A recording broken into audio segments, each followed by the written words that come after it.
What's going on, everybody?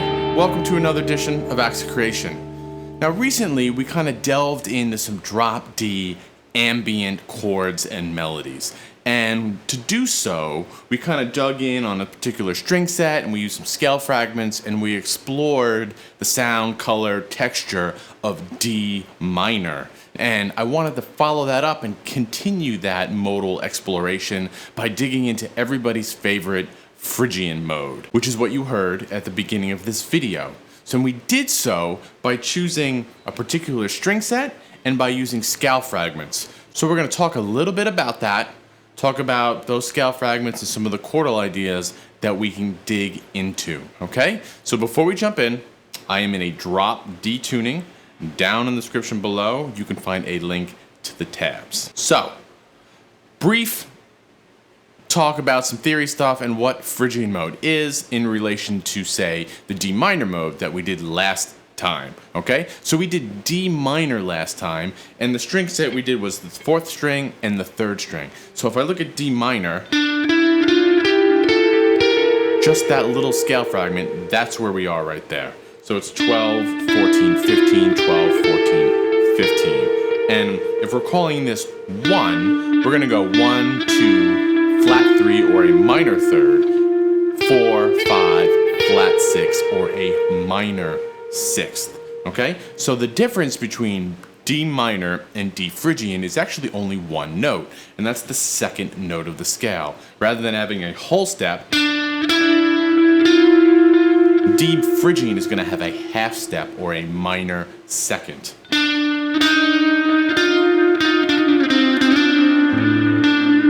Alright, so you'll see that written down as flat 2, and just so everybody knows, if you're unclear about that, it doesn't mean that note is automatically flat, like E flat.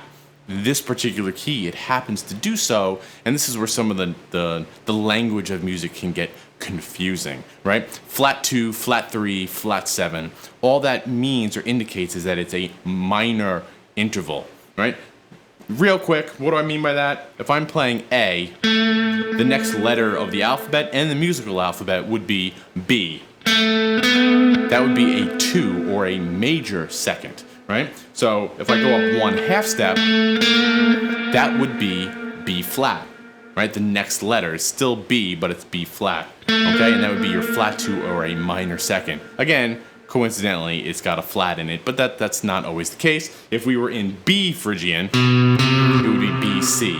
The idea is that it's a half step, okay? So what we did last time was we explored those fragments from all the modes or the scale of B flat major, right? We are in the key of D Phrygian, which is the 3rd mode, right? That starts on the 3rd note of a major scale. So if D is the 3rd note, that means B flat is our 1. So, moving forward, we have 1, 3, 5, 2, 3, 5. Right? Just sticking on the string set we have. This would be, if you watch the previous video, this would be the Lydian mode, right? Starting on the 4th degree.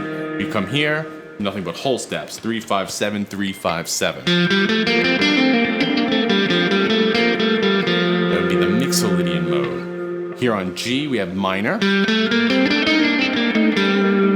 Starting on A, we have Locrian. B flat, here's our major scale. Starting on 10 on C, we have the Dorian fragment. And then 12th fret, here's our D. Right? There's our D Phrygian. Okay? So to create nice ambience in the drop D sense, we can really just let that low D ring out over everything, and we can explore all those fragments individually, and we can explore intervals found within them. We talked a little bit about this last time, so there will be a little bit of repetition here, right? So we have the low D, and you take each one of those scale fragments, and you can come up with chords based on what you're playing from each note. Right? I'm not going to go through all the intervals again, right? But you can have power chords in each one of those positions.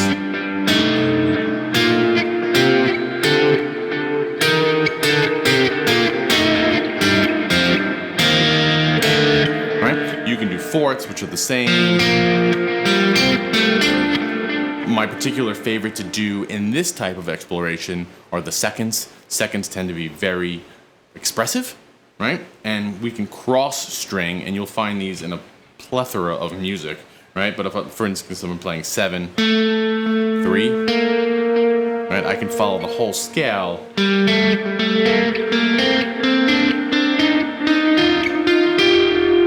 Really nice stuff there. The cross string allows the notes to ring against each other, and you get some nice dissonance depending on where you are in the scale.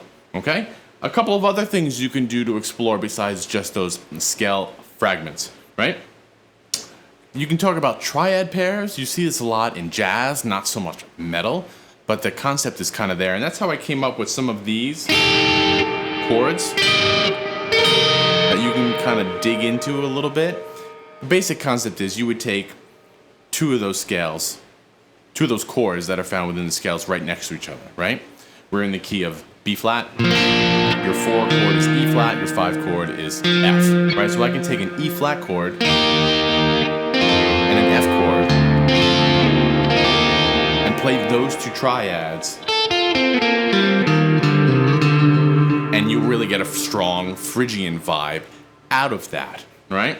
I'm not a very fluent jazz player, so coming up with nice, fluid, triadic type lines, not really my specialty. But we can take that idea and kind of explore chords in our own way. For example, I have this E flat triad right here. If I just drop that top note down here, get a really nice sound out of those chords, kind of a combination of the two. If I move up here, another E flat chord here, but now I'll put the D on the second string. Oh yeah, all day long with that chord, right? And again, for the Tool fans out there, you've heard this before. I might not be playing the triads, but I can play the...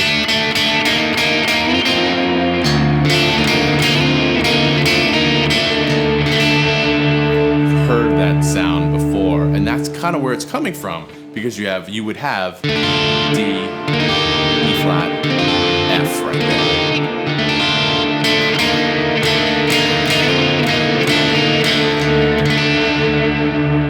And there you go, some really nice ambient Phrygian goodness, right? Limitation exercises are a great way to explore the guitar, practice creativity, as well as kind of fretboard knowledge and navigation, right? We're limiting ourselves, our moment in time, to just this string set and those scale fragments and the chords, rhythms that you can create just from that, right? And there's lots of limitation exercises, but this is a really fun way to explore some modal ideas, right? I hope everybody likes that. Let me know if you want to dig into some other modes, right? Let me know down in the description below. Not down in the description, in the comments. Leave a comment on some modes you'd like to see me explore. Down in the description box below, you can find a link for the tabs, as well as ways to support the channel. If you're new here, please click the notification bell, subscribe. We do lots of fun all the time. And as always, let me know what you come up with. So until then, I'll see you next time. Thanks a lot.